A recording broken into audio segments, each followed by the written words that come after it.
Welcome back, Star Wars fans, to the channel where we dive deep into the galaxy far, far away, giving you the most comprehensive breakdown of Star Wars characters, lore, and really all things Star Wars. Today we'll be talking more in depth about the Zeffo and the Night Sisters, going into detail about the three main Zeffo as seen in the Jedi Fallen Order video game. We'll also be talking about key members of the Night Sisters and how they spread across the galaxy. This is going to be a fun conversation, so stick around until the end so you don't miss a beat. But before I go on, a quick word from our sponsor, me. I pay for the stuff around here and do all my own videos by myself, but without you, this wouldn't be possible. So thank you all. And if you are new here or haven't yet committed to making this the best drama-free Star Wars channel on YouTube, then go on and slap the crap out of that subscribe button like it's a Roman citizen and hit the notification bell so you don't miss a single Star Wars video. Now, let's get on with it. The galaxy is vast, with civilizations rising and falling over millennia, each leaving behind relics of their power. Among these civilizations, two stand out for their very unique connection to the Force and magic: the Zeffo and the Night Sisters. Both wielded power that shaped their destinies, but in vastly different ways. Today we explore the three main Zeffo travelers mentioned in Jedi Fallen Order, their journeys across the galaxy, and how they connect to the three Night Sisters seen in the Ahsoka series.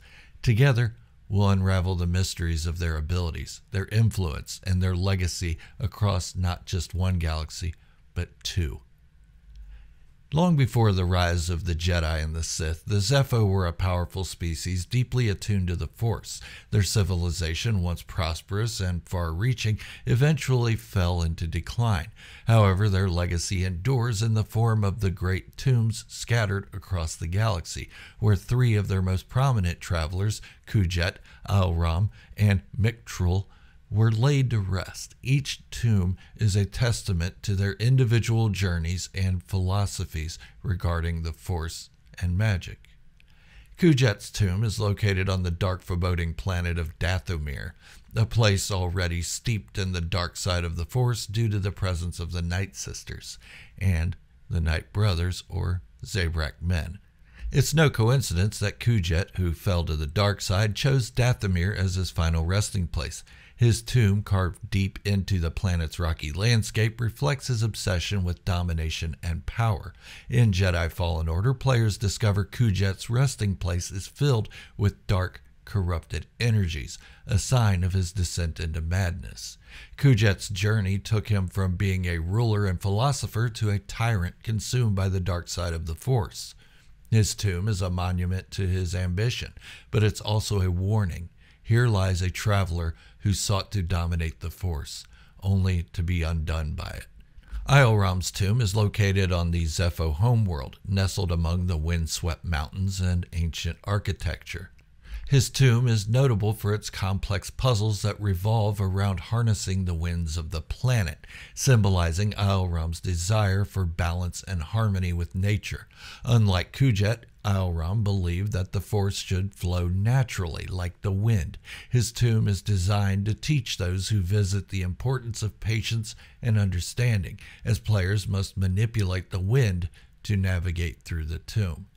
Alram's tomb reflects his philosophy of balance, a stark contrast to Kujet's just for power. Here, Alram's teachings endure, guiding those who seek to understand the deeper mysteries of the Force. Mictrol's tomb is also found on Zeffo, but is far more complex than Alram's. His tomb is dedicated to preserving knowledge, with its many layers and mechanisms designed to protect the ancient teachings within. Mictrol's interest in the esoteric aspects of the Force is evident in the puzzles and hidden chambers scattered throughout his tomb. Mictrol's tomb represents the pursuit of knowledge. His focus was on safeguarding the deeper mysteries of the Force, ensuring that only those who were worthy could access the Zeffo's hidden wisdom. Mictrol's tomb symbolizes the Zeffo's quest for understanding, unlike Kujet, who sought to dominate the Force, or Alram, who embraced its balance. Mictrol sought to unlock its secrets, pushing the boundaries of what the Force could offer. Shift focuses to the galaxy of Peridia, where the great mothers of the Night Sisters and Thrawn have taken refuge. While the Zeffo left their mark across many worlds in the Star Wars galaxy, the discovery of Peridia in the Ahsoka series opened a new chapter in the exploration of the Force. Peridia exists in a separate galaxy, far from the core systems we know. It's here that the Night Sisters found refuge after fleeing from Dathomir, and it's here where a new mystery emerges. How did the Zeffo's influence extend so far? It's possible that, like the Night Sisters, the Zeffo's journey took them to galaxies far beyond their own. The mysteries of the Zeffo and the ancient star charts found in Jedi Fallen Order suggest they may have been exploring the galaxy's outer reaches or even other galaxies like Peridia. Could Kujet, in his quest for ultimate power, have traveled to Peridia or beyond? Did the Zeffo leave their mark on worlds we have yet to discover? Well, there's signs of that in the Ahsoka series, and these are questions that arise when we connect the ancient travelers of the Zeffo to the mysteries unfolding in Ahsoka. As we delve deeper into the mysteries of Peridia, the parallels between the Zeffo and the Night Sisters grow even stronger. Both civilizations sought power, but for different reasons. Could the Zeffo have encountered the Night Sisters in their distant travels? Did their philosophies clash in this other galaxy? The answers remain elusive, but the connections are undeniable. While the Zeffo sought balance and knowledge, the Night Sisters walked a darker path. In the Ahsoka series, we meet three ancient Night Sisters known as the Great Mothers, Clothau, Atropau, and Laxus. Their connection to the Night Sisters of Dathomir, and particularly to Mother Talzin, cannot be ignored. Mother Talzin's influence extended far beyond Dathomir, making her one of the most powerful beings in the galaxy. She not only led the Night Sisters, but she also wielded dark magics that rivaled the Sith's connection to the Force. Talzin's journeys took her across the galaxy as she established new sects of Night Sisters and sought alliances with Sith lords like Darth Sidious and Count Dooku. Mother Talzin's use of dark magics was her greatest strength. Unlike the Zeffo, who sought harmony with the Force, Talzin and her Night Sisters embraced chaos, bending the natural order to their will. Talzin's ambition mirrored Kujet's in many ways, as both sought to expand their power across the stars. Merrin, introduced in Jedi Fallen Order, is the last known survivor of the Night Sisters of Dathomir. After the destruction of her people, Merrin sets off on her own journey across the galaxy, searching for a new home for her people. Her bond with Cal Kestis, a Jedi, marks a turning point for the Night Sisters, as Merrin begins to understand the Force in new ways, lighter ways. Merrin's journey is one of survival, but also of growth. She represents the future of the Night Sisters, as she learns to balance her dark magics with the teachings of the Jedi, and do the same for Cal Kestis. The Great Mothers are the last remnants of the Night Sisters who fled to Peridia. These ancient beings, much like the Zeffo travelers, left their home galaxy to seek new paths and expand their influence. Their connection to the dark side of the Force and their use of dark magics suggests that they too sought to manipulate the natural order for their own gain, much like Mother Talzin before them. In Ahsoka, we see the Great Mothers working with Grand Admiral Thrawn, a testament to their lasting power and influence in the distant galaxy and their ambitions for darker energies. The Great Mothers represent the ultimate evolution of the Night Sisters' dark magics. Where Talzin sought to manipulate events in the known galaxy, the Great Mothers have thrived in isolation on Peridia, building a new domain for the Night Sisters in the shadows. Their journey mirrors that of Zeffo travelers, searching for new worlds, new sources of power, and ultimately new legacies to leave behind. While both the Zeffo and the Night Sisters were powerful civilizations that left their mark on the galaxy, their approach to power could not have been more different. The Zeffo, with their deep connection to the Force, sought harmony and balance. Their travelers, Isleram, Mictrol, and even Kujet, before his fall, were philosophers at heart, exploring the Force's mysteries and seeking to live in harmony with it. This desire for balance is evident in their architecture of their tombs and the intricate puzzles left behind for future generations. In contrast, the Night Sisters were driven by expansion, survival, and sometimes domination.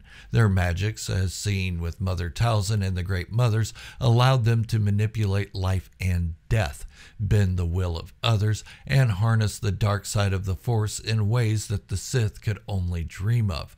Where the Zeffo used the Force as a tool for understanding, the Night Sisters twisted it into a weapon. And we can't forget that the Night Sisters also took the Dathomirian men, the Zabrak men, turned them basically into slaves, subjects to them. The Zeffo's abilities were closer tied to the natural world and the elements, particularly the wind, as seen in Isleram's tomb. Their mastery of the Force allowed them to manipulate the environment around them, but always with a sense of balance and respect for the natural order. Isleram, the harmonious traveler, embodied this philosophy, as his tomb on Zeffo is designed to teach patience, observation, and the importance of working with the Force rather than against it. Mictrol, too, sought to preserve knowledge, ensuring that only those worthy of understanding the Force could access the ancient wisdom of the Zeffo. Even Kujet, despite his descent into darkness, was once a ruler who believed in using the Force to maintain order. In contrast, the Night Sisters of Dathomir wielded dark magics that allowed them to manipulate the living and the dead, controlled minds, and summoned powerful creatures. Their magics, unlike the Force, were tied to the dark side and often required sacrifices either of life or their own souls. And as tribute to the Night Sisters wanting more of the dark side energy that the Sith possessed, Mother Talzin even tried to strike up a deal with Darth Sidious to become his apprentice. Instead, he chose the Zabrak male, Darth Maul, or later to be known as Maul. Mother Talzin's dark magics allowed her to control the very fabric of life on Dathomir. Unlike the Zeffo, who sought balance with the Force, the Night Sisters bent it to their will, often at great cost. The males of Dathomir, particularly the Zabrak, were seen as little more than tools, potential Sith warriors to be molded, used, and discarded as necessary. This exploitation of life, contrasted with the Zeffo's respect for it, highlights the fundamental difference between these two great civilizations. Today, the legacy of the Zeffo and the Night Sisters continues to influence events in the galaxy. With the discovery of Peridia in the Ahsoka Tano series, the ancient powers of both civilizations may yet play a role in shaping the galaxy's future. The Zeffo's wisdom locked away in their tombs, and the Night Sisters' dark magics passed down through the generations, reminds us of the duality of the Force, how it can be used to build or destroy, to create or to corrupt. The Zeffo's legacy is one of knowledge and harmony, but also of the dangers of falling to the dark side, as seen with Kujet. The tombs of Isleram and Mictrol continue to teach lessons about patience, balance, and the importance of understanding the Force in all its complexities. Their influence, though subtle, can still be felt today, particularly through those like Cal Kestis, who seek to preserve their teachings. The Night Sisters, meanwhile, are a reminder of the dangers of power unchecked. From Mother Talzin to the Great Mothers of Peridia, their journey has been one of survival through domination. Their dark magics, though powerful, come at great cost, and their legacy is one of tragedy as much as it is power. The Zeffo and the Night Sisters stand as two sides of the same coin, both powerful, both influential, but ultimately both shaped by the choices they made regarding the Force. As we look to the future of Star Wars, with new stories unfolding in Jedi Survivor and the Ahsoka series, we must ask ourselves, what lessons will the galaxy learn from these ancient civilizations? Will balance be restored, or will the dark side once again rise to dominate the stars? Dark side always rises. Just a hint. As we've explored today, the Zeffo and the Night Sisters have left incredible marks on the galaxy. Their philosophies, abilities, and legacies continue to shape the events of the Star Wars universe, and it is a universe now that multiple galaxies have been discovered. And their stories are far from over, from the tombs of Zeffo to the distant galaxy of Peridia to Dathomir. These ancient travelers remind us that the Force is vast, mysterious, and always evolving. But that's all I have for you today. If you have any comments on this and have anything you'd like to add, just leave them down in the comments section. And I do read all comments. I try to respond to as many as I can, but with time and a regular job and all that stuff, it's kind of hard to get to everybody. So I apologize. Eventually I will get to you. And before I go, another quick word from our sponsor, and that sponsor is me. Slap that subscribe button like a Roman citizen that you just stepped on getting out of your chariot. Turn on the notification bell to stay up to date on every Star Wars video I produce. I try to do at least one a day, sometimes two, once in a while taking a break in between, maybe a day here after 28 days or something. But turn on your notifications, hit the subscribe button, like the video, comment, share, all that good stuff that YouTube likes to hear me say. And for now, this is Gerald, a Star Wars fanatic, signing off, wishing you all great health, happiness, and peace. Thank you all for watching, and remember, may the Force be with you, always.